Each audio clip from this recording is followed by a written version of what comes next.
What's going on, guys? Hope you're doing great. Welcome to a new video. Today, I'm going to share with you how my time has been living in Hong Kong in these last 5 years. I've been trying to kind of push this video a little bit longer, so in that way, I can have a better realistic review that I can give to all of you guys. 5 years living in this unique and exciting place.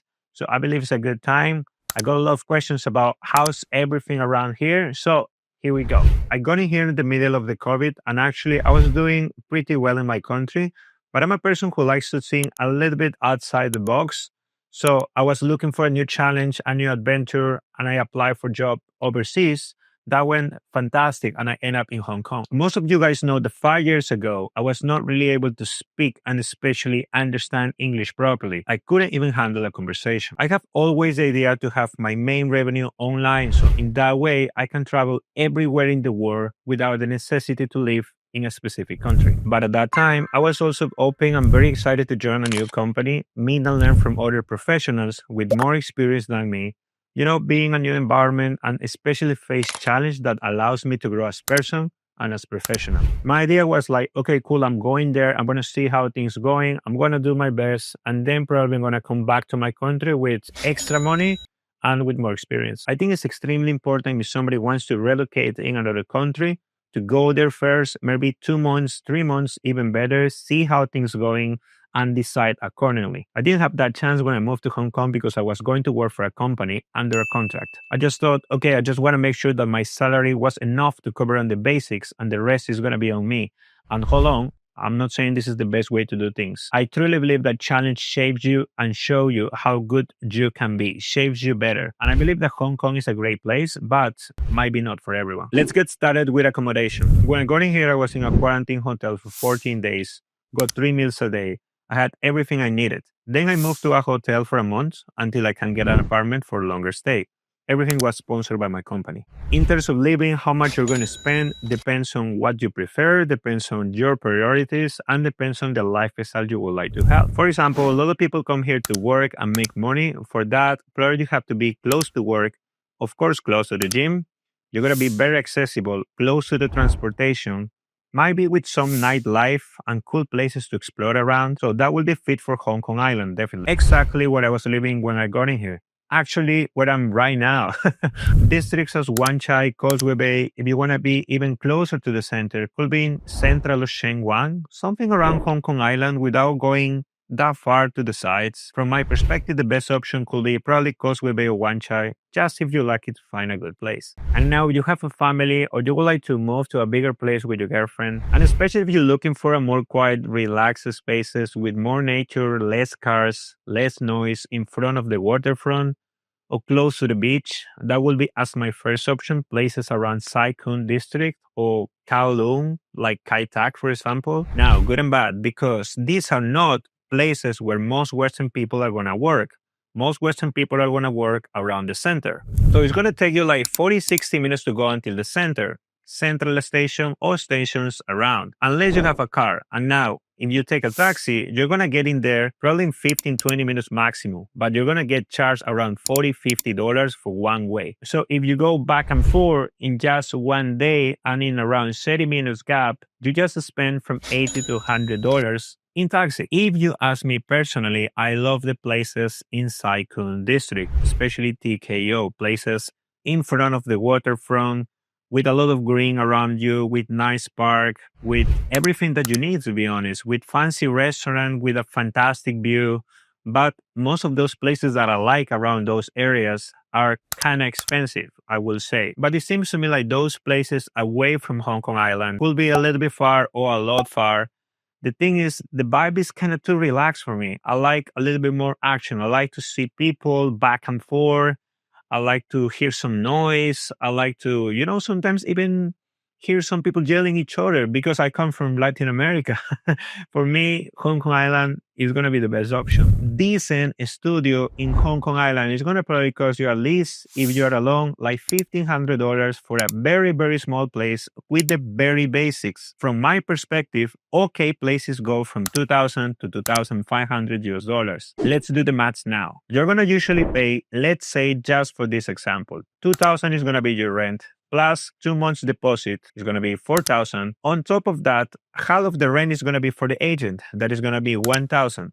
In total, it's going to be $7,000 for 2 years contract, 1 year fixed and 1 year optional. That means if after 12 months you would like to move, you have to call the landlord and say something like, yo, B, you know what? I'm moving my ass from here. And in the next 2 months, the landlord should give you back your 2 months deposit, your $4,000. But that happens in the best scenario you're actually lucky, because most of the times the landlord is going to deduct from this or from this.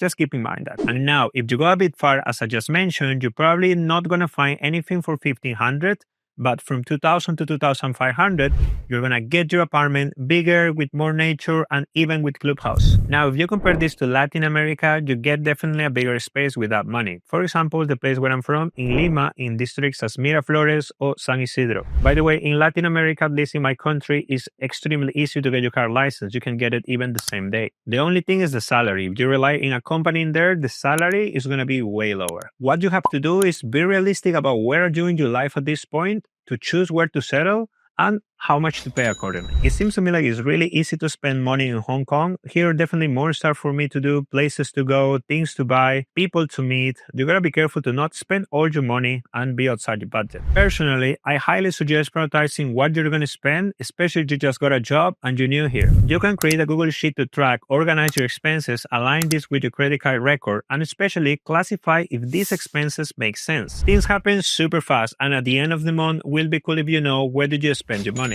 In that case, you're going to be aware. For example, if you like to spend on drinks or massage, whatever, end of the month you track the Google Sheet and fuck, I'm out the budget, too much drinks. Okay, next month less on this and this and more on this. I'm really not much on savings. Instead, I prefer to invest, and I believe that in the beginning, tracking your money and investing in yourself will take you to the next level. Next is going to be taxes. In terms of taxes, in Latin America, in my country, taxes were pretty manageable. The company was helping me with all that. On top of that, I was giving receipt of fees or invoices for my private services, as providing, for example, consultation, private PT sessions, or something that I was selling online. In Hong Kong, if you open your business, usually 6 to 8% until 2 million Hong Kong dollars per year, and then 16% from that. Let's say your company generates 2.5 million revenue a year, so that will be 6 to 8% for the first 2 million, and 16% from the 500,000. Highly suggest hiring an accountant to help you with that. Next is going to be transportation. First of all, when you get into Hong Kong, you're going to get an octopus card that is going to cost you like 200 Hong Kong dollars. That's going to be like 25 Americans.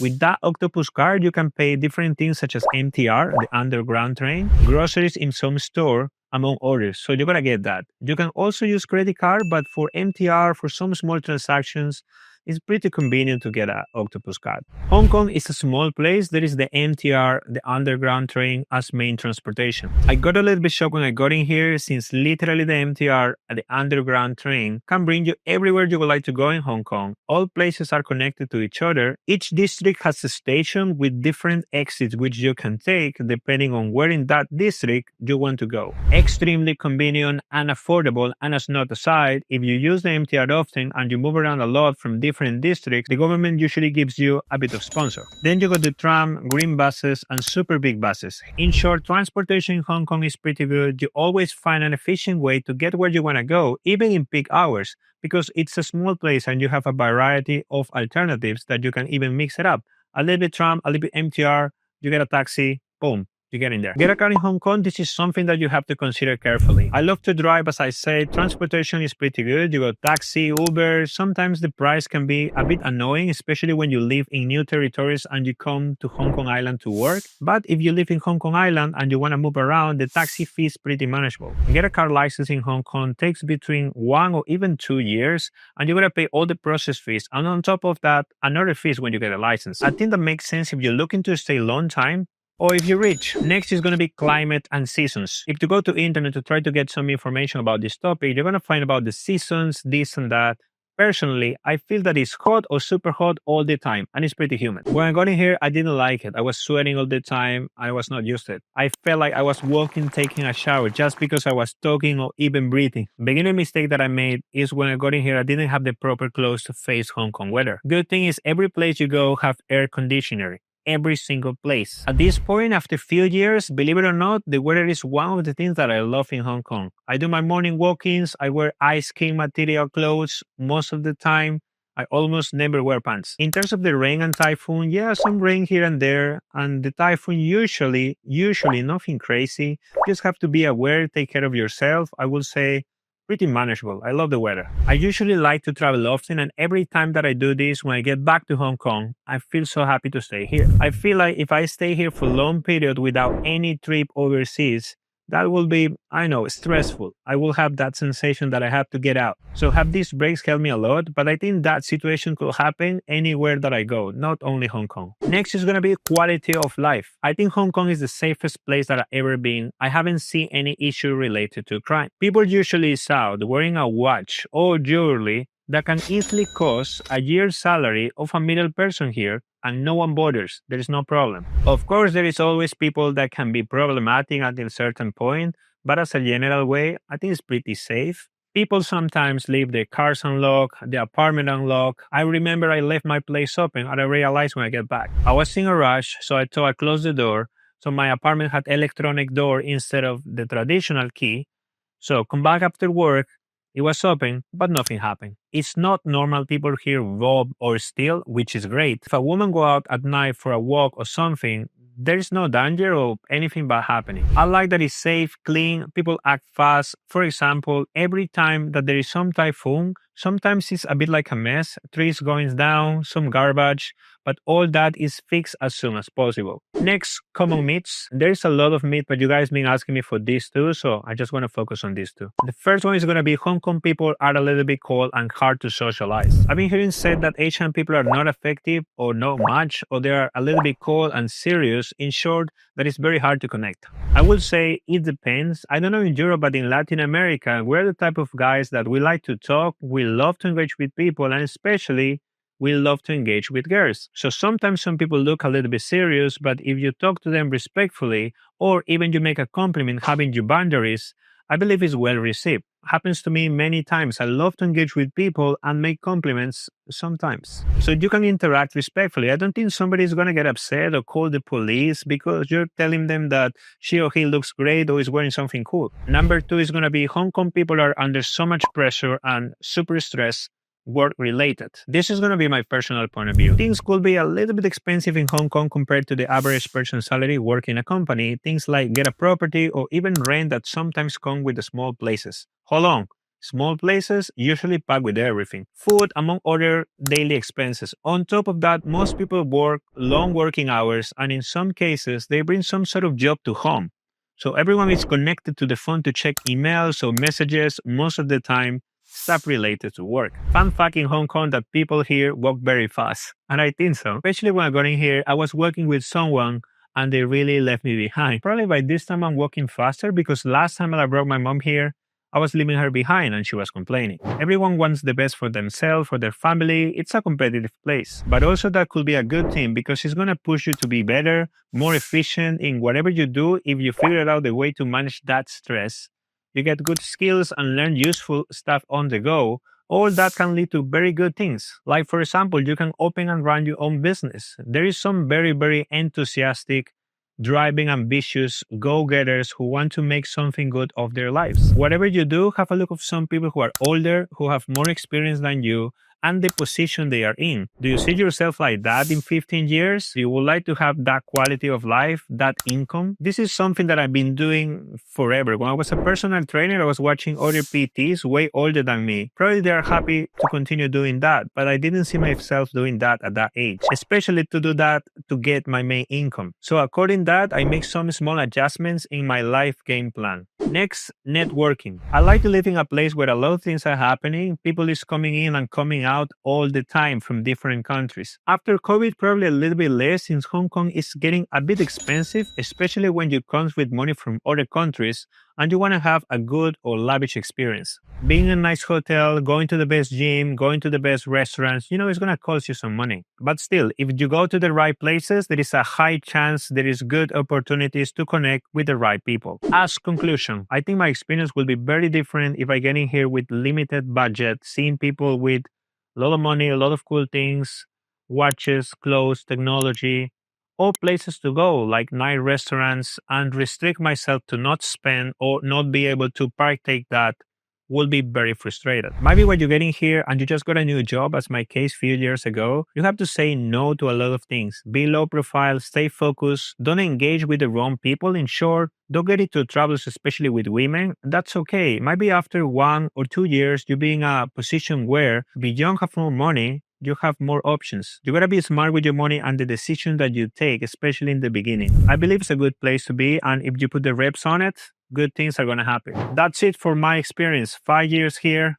Hopefully, in 2 years, I'm gonna be a permanent resident. It's been a great time here, and remember, don't knock it until you're here and you have the experience by yourself.